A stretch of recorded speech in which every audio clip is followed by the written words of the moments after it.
자기 확신에 취한 정치가 민주주의를 병들게 한다. 대한민국 정치는 지금 오름이 아니라 확신에 사로잡혀 있다. 정치는 원래 불완전한 인간들이 불완전한 해답을 놓고 끝없이 조율하는 기술이었으나 이제는 누가 더 크게 정의를 외치느냐의 경쟁장이 되었다. 문제는 정의 그 자체가 아니라 자기만이 정의를 독점했다고 믿는 태도다. 극단주의는 언제나 선의의 얼굴로 등장한다. 자신은 나라를 위해 분노한다고 말하고 상대를 향해 너는 틀렸다라고 단정한다. 그러나 철학은 오래전부터 경고해왔다. 자기 확신이 절대화되는 순간 인간은 가장 위험해진다.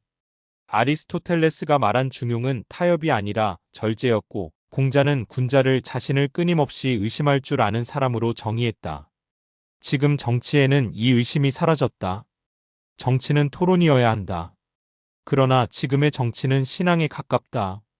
내 편의 말은 계시가 되고 상대의 말은 이단이 된다.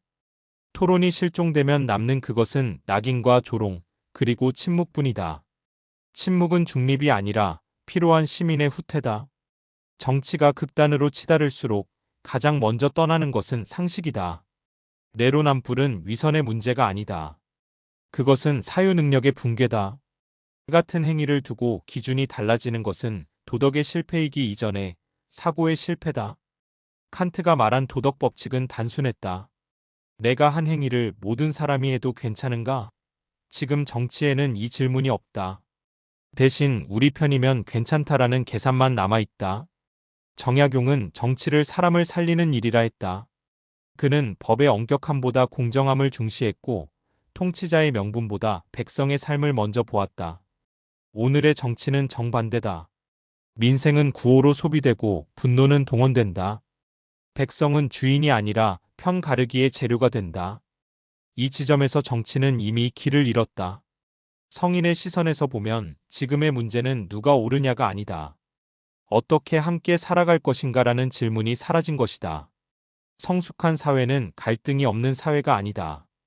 갈등을 다루는 품격이 있는 사회다. 상대를 설득하지 못하면 틀렸다고 선언하는 태도는 미성숙의 징표다. 설득은 포기하고 단죄만 남은 정치에는 미래가 없다. 확신은 필요하다. 그러나 확신에는 반드시 브레이크가 있어야 한다. 그 브레이크가 바로 겸손이다. 소크라테스는 나는 내가 모른다는 것을 안다라고 말했다. 이 문장은 지식의 고백이 아니라 권력에 대한 경계다. 자신이 틀릴 수 있다는 가능성을 인정하지 않는 권력은 반드시 폭주한다. 그것이 역사였다.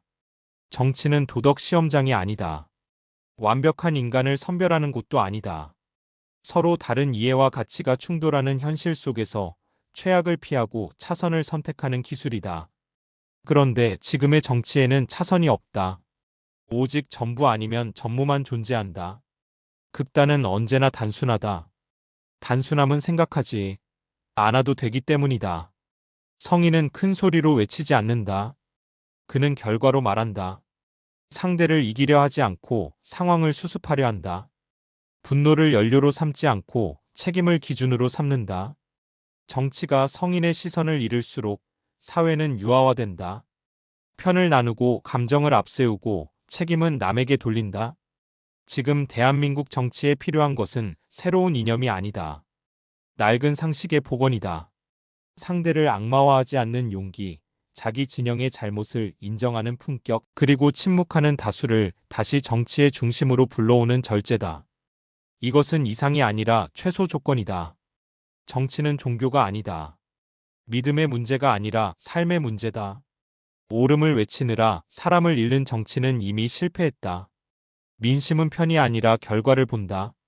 성인은 그 사실을 안다. 그래서 조용히 말한다.